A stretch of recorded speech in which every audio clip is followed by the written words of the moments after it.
В год патриотизма Якутии, объявленным главой Республики Саха-Якутия в Постпредстве Якутии в Москве, состоялся круглый стол в онлайн-формате. Темой для обсуждения стал патриотизм, его значение и актуальность в современном обществе.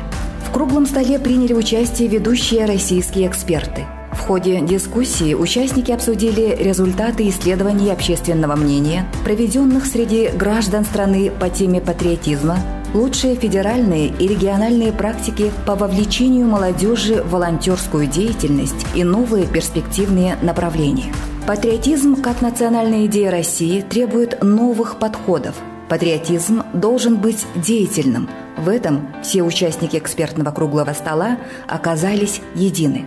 Он берет начало от ответственного отношения к семье, работе, делам в своем регионе и в стране в целом.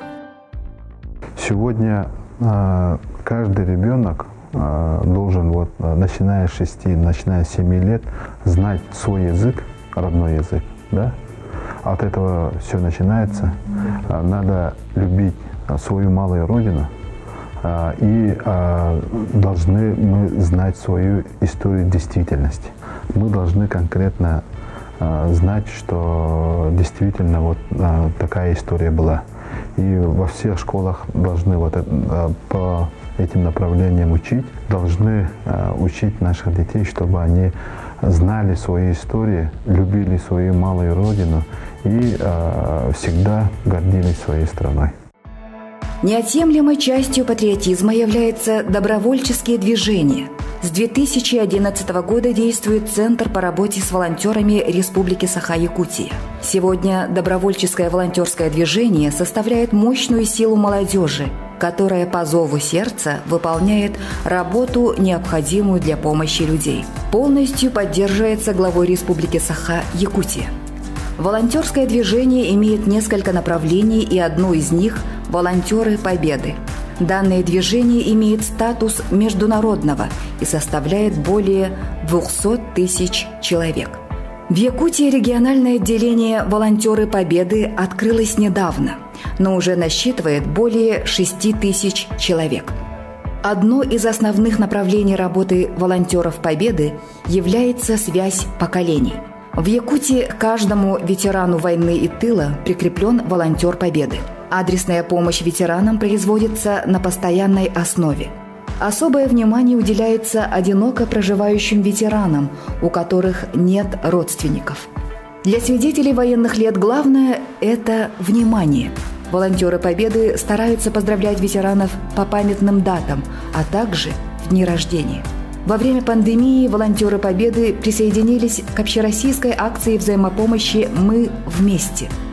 Добровольцы бесконтактно помогают людям старшего возраста, которые оказались на карантине или не имеют возможности выйти на улицу, а именно помогают в покупке продуктов питания, медицинских препаратов. Волонтеры Победы являются самым большим таким движением, в целях которых является именно сохранение исторической памяти о Великой Отечественной войне. Я думаю, что в современных условиях, когда у нас поколение меняется, поколение победителей уходит, думаю, что в целях именно сохранения этой памяти данное движение является, я думаю, что самым актуальным. Недавно вся республика у нас писала диктант Победы, где во всех площадках были наши волонтеры, помогали. Такие традиционные мероприятия, как Бессмертный полк, Свеча памяти, Георгиевская ленточка, тоже проводим мы. У нас есть целое направление, называется «Моя история», где мы помогаем нашим волонтерам находить информацию о своих родственниках, которые воевали. Я думаю, что если мы говорим о патриотическом воспитании, в первую очередь, когда человек изучает историю своей семьи, именно своей непосредственно, то он в первую очередь поверит в это.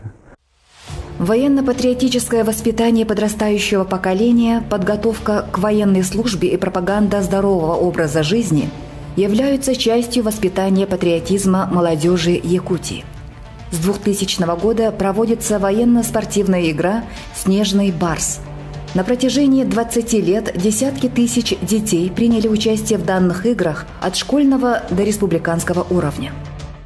Здесь мы получаем специальные навыки строевой, пулевой и тактической подготовки, владением оружием и средствами защиты, а также развиваем физические данные, которые необходимы каждому молодому человеку, защитнику Родины. В результате упорного соперничества победителем 9-й республиканской военно-спортивной игры «Снежный барс» стали школьники из Вилюйского улуса, команда «Беркут» Вилюйской гимназии имени Ивана Лаврентьевича Кондакова. Победители республиканского этапа представляют свою республику во всероссийской военно-спортивной игре «Победа». Патриотическое воспитание является неотделимой частью всех уровней образования Якутии. Оно проходит в различных формах от уроков и акций, от флешмобов и видеоконкурсов до вокальных, театральных и хореографических постановок. Уже в этом году в них приняло участие 50 652 обучающихся.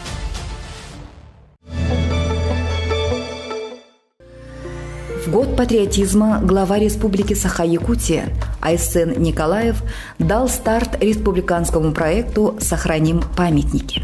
Вместе с супругой на личные средства восстановили уникальный образец деревянного зодчества – мельницу-топчанку, построенную в 1932 году известным мастером Семеном Дьяконовым в местности Улахан-Кёль Цыланского наслега Чурапчинского района. Реализация проекта «Сохраним памятники» является одним из деятельных форм патриотизма. Практически во всех районах республики восстанавливаются или обновляются памятники культурного наследия. Все это делается на общественных началах. Особенно можно выделить жителей Намского, Среднеколымского, Чурапчинского и Нюрбинского улусов. Проект «Сохраним памятники» является не только уникальным по республике, но и федеральным уровня. То есть все признают, и мы получали соответствующие признания от Министерства культуры и наших коллег. Уже как пример идет перед другими субъектами федерации, что можно организовать такой-то процесс, когда без участия вообще никаких бюджетных средств можно восстанавливать объекты культурного наследия. А восстановление памятников истории и культуры – это есть проявление патриотизма, это есть понимание исторического нашего прошлого. И огромный плюс этого движения в том, что человек, восстанавливая памятник прошлого, он соприкасается с прошлым.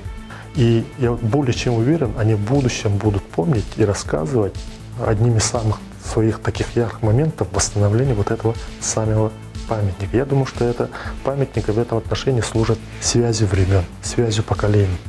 Понять настоящее и готовиться к будущему нужно обязательно изучать прошлое.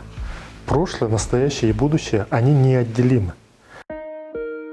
В Татинском улусе в августе состоялась презентация отреставрированного объекта культурного наследия «Восьмигранная якутская юрта», деревянная, 1867 года постройки, который расположен на территории Черкёхского историко-мемориального музея «Якутская политическая ссылка».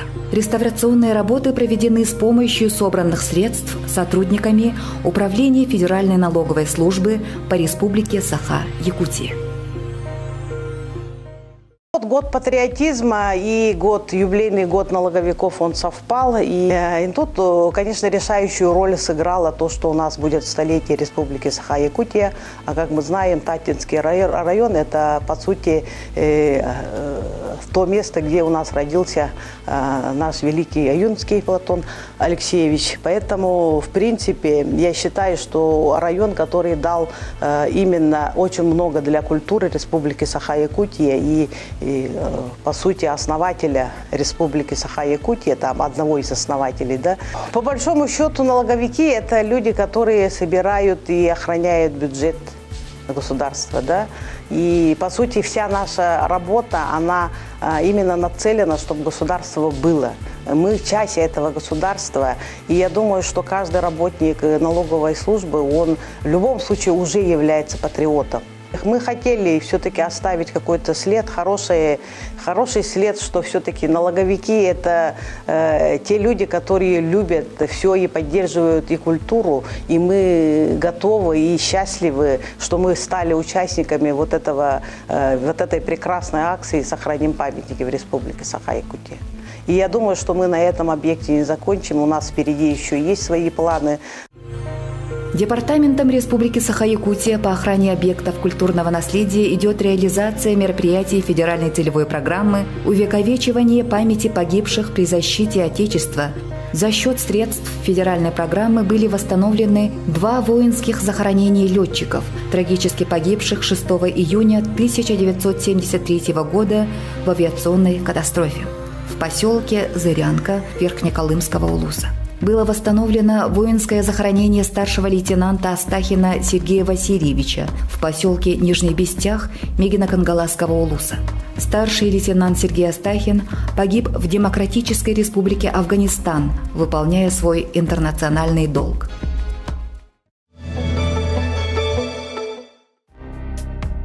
Многие якутяне в юбилейный год Победы проявили свою гражданскую позицию. Восстанавливались памятники, открывались новые страницы истории и судьбы людей, живших в годы Великой Отечественной войны. В селе Бердигестях Горного Улуса энтузиасты изготовили и установили на сельской площади Победы прототип легендарного советского танка Т-34 в память о почти 1500 земляков, ушедших на фронт. Сегодня некоторые пытаются переписать историю, пользуясь тем, что все дальше вглубь истории уходят героические и трагические события Великой Отечественной войны. Но в нашей памяти живут имена тех, кто ценой своей жизни отстояли свободу и независимость Родины. Вот война, Великая война, да, затронул всех по всей России. Вот поэтому, конечно, в Западе, там, Европе наша история искажает на сегодняшний день. Советский Союз не был армией освободителем, да, а был агрессором. Но пока мы живы, да, Россию не сломить, они не сумеют вот историю как-то сделать по-другому. Это им не получится. Время бессильно ослабить память нашего народа о неизменной стойкости и мужестве поколения победителей. И наш священный долг – хранить в своих сердцах память о великой победе. Победе, благодаря которой живем мы, наше поколение.